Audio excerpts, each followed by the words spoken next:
All right, hey, what's up? You might see the video title and you're like, what is that? What are you talking about? I'm like, it's a DILF. It's you know, a dude I'd like to be friends with. Dude I'd like to be friends with. Nothing that doesn't stand for any other words. It doesn't, that's not what the F is. Don't make it about that. We're gonna disappoint our family every day.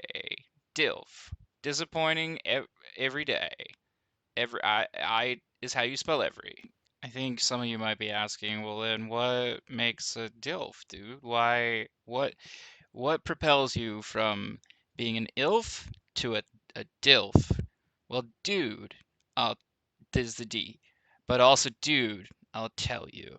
So let's get right into I can't even say that with a straight face. I can't, I'm sorry. So, like, just as a general forewarning, these aren't going to be in any particular order. I'm going to try and limit it to like five, but I have a couple of honorable mentions that we'll go over. I actually will say, like, I used to listen to these guys, or I still listen to some of these guys a lot, and I think that they brought out some really cool videos in the early days of ASMR on YouTube, but are also like really integral to breeding new genres in a way that was really pivotal in some ways, and I'm really like a true fan of their artwork or like whatever, man. All right, first up on like recommendation, I've got Lloyd ASMR. Super cool dude from what I could see. Honestly, solid DILF all around. Dude I'd like to be friends with, you know. He seems like he's down to earth. He does a little bit of like the horror and the post-apocalyptic and some of the weirder stuff, but most of his ASMR, it's just like standard day-to-day life with some small variations or just, daily occupational ASMR, you might call it. A lot of those role plays are really cool though. One thing I'll definitely say is like I would absolutely murk a bitch for his sweater vest. I can't say enough good things about a dude in a sweater vest. Total DILF material all the way around. You got that nice handlebar mustache for a grab so you can high five because DILF uh, handlebars is what they call them, DILF bars.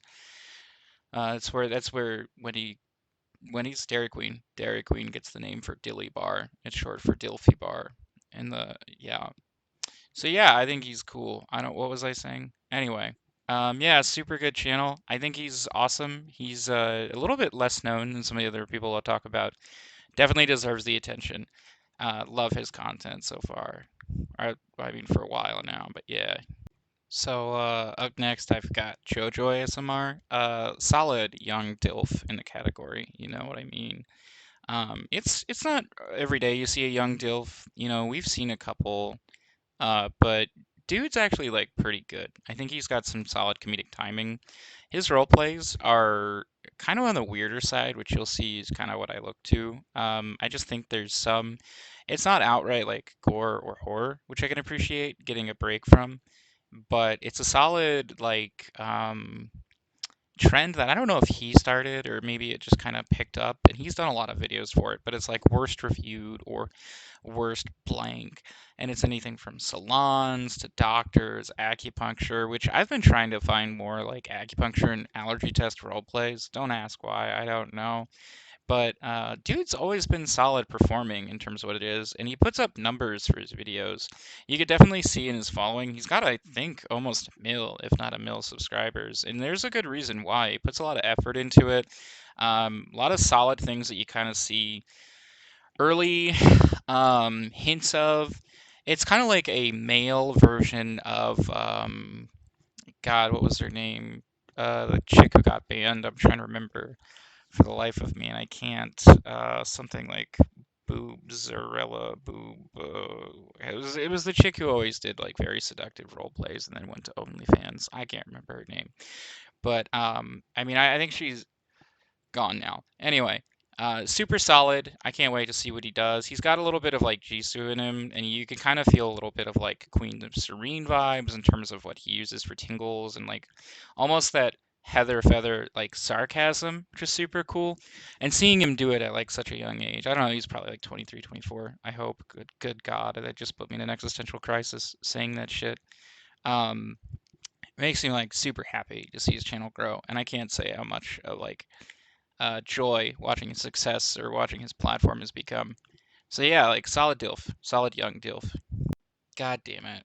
I just remembered. Her name was Asa Marguerite, which was like a super cool name, but it took me so long to go through my phone to find the old videos I had of her. Dude. Alright, I'm gonna be honest. I'm gonna mix these next two together because I think they're super important for me, but like from a very small step. The first ASMR channel I actually got to was Danny Docile, like years and years ago. Actually, that's not true. I think Heather Feather, but the first male ASMR artist was Danny Docile. His stuff is always out of left field, but he really did bring about in the genre a lot of things that were really cool. If you watch his like back alley street roleplay or like organ harvest role plays, I think they put it as like a doctor or something. That I think was like the first time that I've seen gore used practically for ASMR, and I think that video is like 7 or 8 years old now or something like that. Dude's been making content for a long while, and he's very funny, he's very talented, he's done some weird shit, which I really love, like Spoon on the Head Alien Roleplay. I think that just got a sequel with like Fork on the Head Alien Roleplay or something. But he's super solid. He brought about, I think, like that ASMR gore and like ASMR back alley I haven't seen before him. And now, he may not have been the first, but he definitely, I think, pushed that for me at least in terms of what I viewed. So if not being the first, he was the one that got it into my algorithm, so to say, which is like super cool. I've always loved his stuff, and I think he's super talented for what it is. Super small following, but super worth it. And the next person I was going to talk about, I actually just discovered this channel like not long at all. That's Bill Max Fox Pax. Gosh, I can't speak. Dude's super talented in what he does. He's just got this husky older man's voice. Super relaxing, super interesting ideas on like theology and ideology, and in a lot of cool ways. Just listen to his like train story more than anything, and you'll just kind of get a vibe for like what he's about. Solid beard, solid DILF. I guess he'd be like a G DILF. He'd be like a great dude I'd like to be friends with. So yeah, solid DILF for him, solid DILF for Danny Docile, Danny DILF style, as you might say. I feel like the next two I'm going to talk about, everyone has opinions on. I'm just going to say that if Heather Feather and like some of the early YouTube ASMR artists who were female were like the fairy godmothers of ASMR, then I think Ephemeral Rift and Phoenician Sailor are basically like Father Time and Father Christmas in terms of like how nice the calming voice and just their general artistic expression is over everything.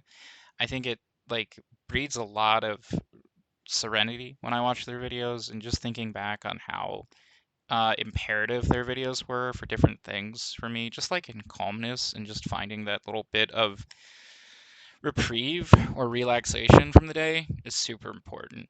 Now I can't speak enough to the fact that like Ephemeral Rift makes some weird shit, and so does Phoenician Sailor to an extent. Um, I would not be the first to defend that the content is not for everyone. In fact, I talk to people I know that really like ASMR, like me, and they can't watch their stuff, and I get that. Ephemeral Rift is kind of an acquired taste because there's some aspects of lore building that he does himself. There's this whole like Professor Corvus and Arkham Asylum character roleplay that has transcended. I think there's like 15 or 20 characters now. You have everyone from Professor Corvus himself to there's like basically an Eldritch or a Lovecraftian fish doctor. There's like zombie role plays. There was a rhino alien that reminded me a little bit of like Doctor Who. There's so many characters that he's got, and just to think that the creativity is not simply in expressing it with, an image or like a Snapchat filter. Dude actually goes out and makes these or buys these. I don't know the full like story building and prop hunting that he does, but sets and characters in really, really elaborate ways. And it shows from his view counts and it shows from his subscribers, but the craft is seriously there. On top of that, he does like gameplay videos. He does videos with his son. He's talked about depression, suicide, religion. I think like at one point psychedelics, every kind of topic under the moon that you might encounter in these kinds of circles or that sort of like fringe or alt lifestyle. but he does it in a really kind of compassionate way. And there had been some things I saw, like some comments that were left, or some, possible, I don't want to say controversy, because I don't think it blew up that much. I just can't say enough. I think like at max DILF all the way, Ephemeral Rift is one of the key players in early ASMR for me. And I think really brought about the like weird aspects of ASMR, or what some people might say is weird, and like the fringe horror into like early onset horror. And then you kind of look at like Phoenician Sailor in the same way.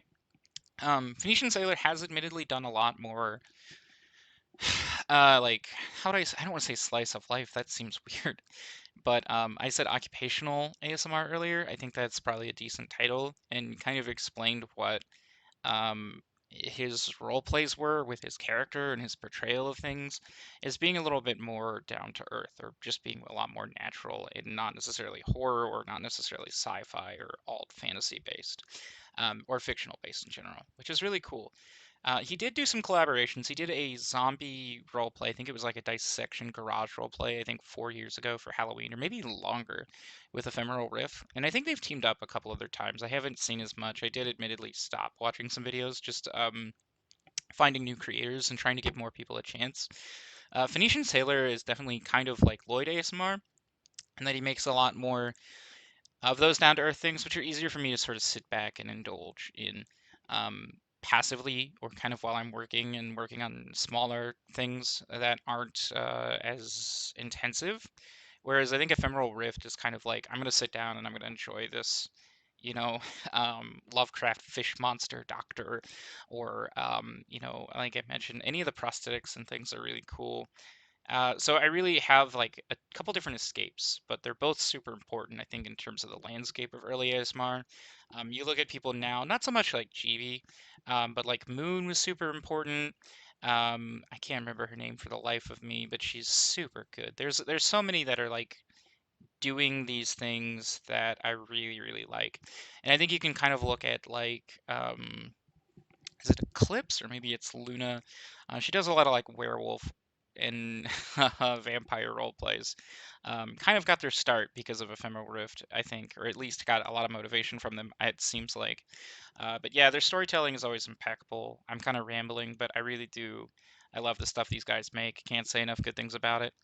Yeah, these are the dudes I'd like to be friends with. ASMR, DILF, So, cool.